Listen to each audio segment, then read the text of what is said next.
Hi, I M Vineeth, water consultant from Palakkad. ഇന്ന് നമ്മൾ water സോഫ്റ്റ്നറിൻ്റെ fascinating വേൾഡിലേക്ക് ഒന്ന് എത്തി നോക്കാൻ പോവുകയാണ്. നിങ്ങളെപ്പോഴെങ്കിലും ഹാർഡ് വാട്ടർ സോഫ്റ്റ് ആക്കുന്ന ഒരു മാജിക് ഡിവൈസിനെ കുറിച്ച് ചിന്തിച്ചിട്ടുണ്ടോ? സോ നമുക്ക് തുടങ്ങാം.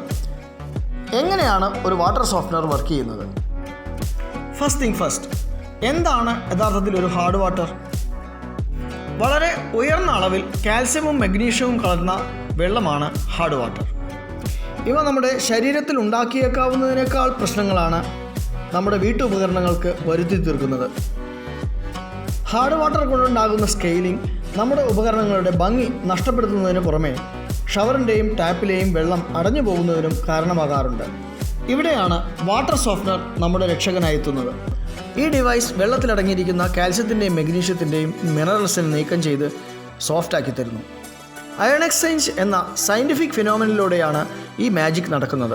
സോഫ്റ്റ്നർ വെസലിൻ്റെ അകത്ത് വളരെ ചെറിയ തരികളടങ്ങുന്ന പോളിമർ ബെഡ്സിൻ്റെ ഒരു റെസിൻ ബെഡാണ് ഉള്ളത്.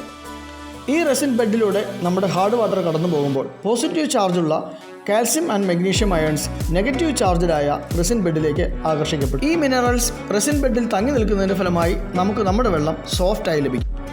ഒരു പരിധി കഴിയുമ്പോൾ resin beds will become saturated with calcium and magnesium ions. വീണ്ടും സോഫ്റ്റനിങ് പ്രോസസ്സ് കണ്ടിന്യൂ ചെയ്യുന്നതിന് നമ്മുടെ റെസിൻ ബെഡ് റീചാർജ് ചെയ്യേണ്ടത്. സാധാരണയായി we use brine solution composed with salt water. ഈ സൊല്യൂഷൻ റെസിൻ ബെഡിലൂടെ കടന്നു പോകുമ്പോൾ സോൾട്ട് വാട്ടറിലുള്ള സോഡിയം അയൺസ് റെസിൻ ബെഡിലുള്ള കാൽസ്യം ആൻഡ് മഗ്നീഷ്യം അയൺസുമായി സ്വാപ്പ് ചെയ്യപ്പെടുന്നു. ഇത്തരത്തിൽ ചാർജിങ് ആൻഡ് ഡിസ്ചാർജിങ് പ്രോസസ്സ് റിപ്പീറ്റഡായി ചെയ്തുകൊണ്ട് ഈ ഡിവൈസ് വീണ്ടും വീണ്ടും നമുക്ക് ഉപയോഗിക്കാവുന്നതാണ്. ഓക്കെ, ഇത്രയുമാണ് വാട്ടർ സോഫ്റ്റ്നറിനെ കുറിച്ചുള്ള ഒരു ബ്രീഫ് ഇൻട്രൊഡക്ഷൻ. കൂടുതൽ കാര്യങ്ങളും ഇവ ഉപയോഗിക്കുമ്പോൾ ചെയ്യാവുന്ന ടിപ്സുകളുമായി വീണ്ടും കാണാം.